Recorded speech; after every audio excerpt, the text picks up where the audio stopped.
Hi friends, welcome to my channel. ఈరోజు video చాలా ఈజీగా సింపుల్గా చేసుకుని మంచి హెల్తీ రెసిపీ అండి. అమ్మమ్మ కాలం నాటి పాతకాలం హెల్తీ రెసిపీ ఏంటంటే ఆవిరి కుడుములు. ఇది చాలా పాతకాలం రెసిపీ అండి, అలాగే చాలా మంచిది హెల్త్కి.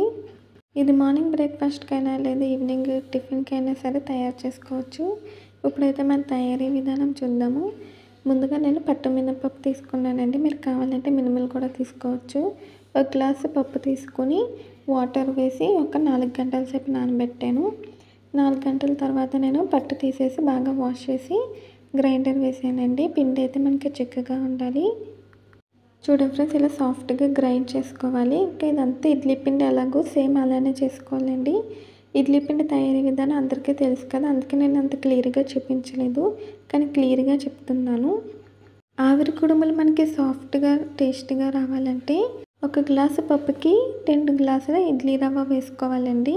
నేను ఇడ్లీ రవ్వ తీసుకొని ఒక 3 సార్లు వాష్ చేసి వాటర్ లేకుండా పిండేసి సపరేట్గా తీసుకొని పక్కన పెట్టాను. ఇప్పుడు మనం ఆ మినప్పిండిలోకి ఇడ్లీ రవ్వని వేసి బాగా మిక్స్ చేయాలి.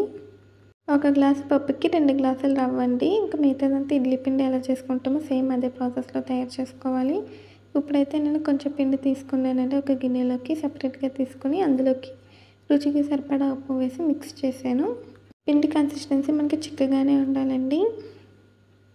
ఇలా మనం పిండిని అయితే తయారు చేసుకోవాలి. ఈ ఆవిరి కుడుములు అస్సలు ఆయిల్ లేకుండా మనం స్టీమ్ చేసుకుంటాం కదా, చాలా బాగుంటాయి. ఒక గిన్నెలోకి కొద్దిగా వాటర్ తీసుకున్నానండి. తర్వాత ఇలా ఒక కాటన్ క్లాత్ అయితే వేసాను. కాటన్ క్లాత్ వేసి ఏదైనా దారంతో ముడి వేయచ్చండి, లేదంటే ఇలాగ మనం ఆ క్లాత్నే ముడి వేసేయచ్చు. చాలా టైట్గా స్టిఫ్గా వేసుకోవాలండి. అస్సలు లూజ్ లేకుండా చాలా టైట్గా ముడి వేసుకోవాలి. నేనైతే ఒక కర్చీఫ్ తీసుకున్నాను. కర్చీఫ్ అయినా లేదా కాటన్ క్లాత్ ఏదైనా సరే వేసుకొని ఇలా ముడి వేసేయాలి. మనకైతే వాటర్ కూడా ఈలోపు హీట్ అవి ఉంటుంది. ఇప్పుడైతే మన ఈ క్లాత్ మీద పిండి వేసుకోవాలండి. మనకి ఈ ఆవిరి కుడుములు అంటే కొంచెం పెద్దగా లావుగానే ఉంటాయి, మన ఇష్టము. కొంచెం చిన్నగా అయినా సరే వేసుకోవచ్చు. ఈ ఆవిరి కుడుములు మీలో ఎంతమందికి రెసిపీ తెలుసో కామెంట్స్లో తెలియచేయండి. ఇది పాతకాలం రెసిపీ కాదు, ఇప్పట్లో ఎవరు కూడా సరిగ్గా చేసుకోవట్లేదు. హెల్త్కి మంచిదండి, ఒకసారి ట్రై చేయండి. ఇలా తగినంత ఇడ్లీ పిండి వేసేసి మూత పెట్టి కుక్ చేసుకోవాలండి. మనకి ఆ వాటర్లోంచి వచ్చే స్టీమ్కి అది ఉడికిపోతుంది. మీడియం ఫ్లేమ్లో పెట్టి కుక్ చేయాలి. నేనైతే 20 నిమిషాల పాటు కుక్ చేశానండి, ఎందుకంటే కొంచెం లావుగా వేసాను. అదే మనం కొంచెం సన్నంగా చిన్నగా వేసుకుంటే పావు గంట 10 నిమిషాలు, అంటే మనం తీసుకున్న క్వాంటిటీని బట్టి వేసుకోవాలండి. నాకైతే 20 నిమిషాలు పట్టింది. తర్వాత మూత తీసి మనమైతే చెక్ చేసుకోవాలి.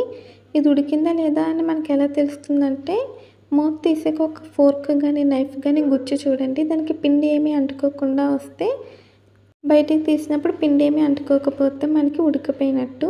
ఇలా పైన చేతితో వేలుతో టచ్ చేసి కూడా చూసుకోవచ్చండి. పిండి చేతికి అంటుకోకపోయినా సరే మనకి ఉడికిపోయినట్టు.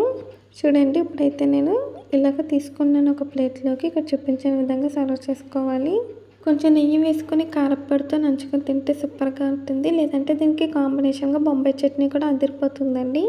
నేనైతే ఈరోజు బొంబాయి చట్నీ చేశాను. దీన్ని శనగపిండి చట్నీ అని కూడా అంటారు. ఇలా ఆవిరి కుడుములు ఆవిరి మీద ఉడికించి మనం సర్వ్ చేసుకుంటే హెల్త్కి మంచిదండి. టేస్ట్ కూడా చాలా బాగుంటుంది. ఈ రెసిపీ మీలో ఎంతమందికి తెలుసు, ఎంతమందికి ఇష్టమో కూడా కామెంట్స్లో తెలియచేయండి.